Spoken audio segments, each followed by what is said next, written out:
台湾林志典伫总日巡将对美国 CIA 公布一份2021年全球生育率的预测报告，显示台湾将成为生育率上低国家。其中不管是育儿成本悬、工作甲家庭照顾等经济压力，拢是原因。所以，台湾要求市府一定要针对生育相关政策进行调查研究，同时嘛要加码来补助，减轻父母的负担，才加生。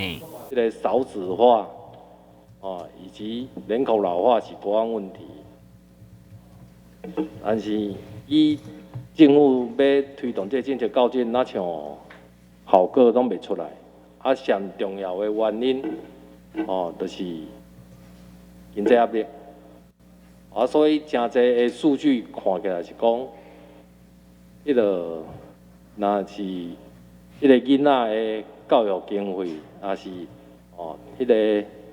保姆的费用，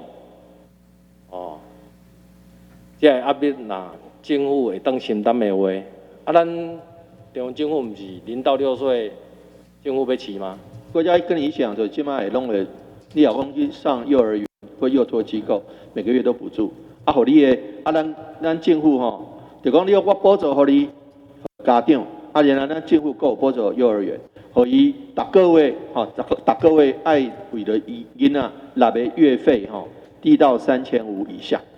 另外，今年全国运动会单市总共摕下25面金牌、23面银牌、加41面铜牌好成绩，已经写下冠市合并以来上侪纪录。所以，台湾嘛积极替善化高中棒球队、大成国小羽球队、安定国中网球队等校队来请命，要求市府教育重视因发展的经费。台南新闻，军事林根采访报道。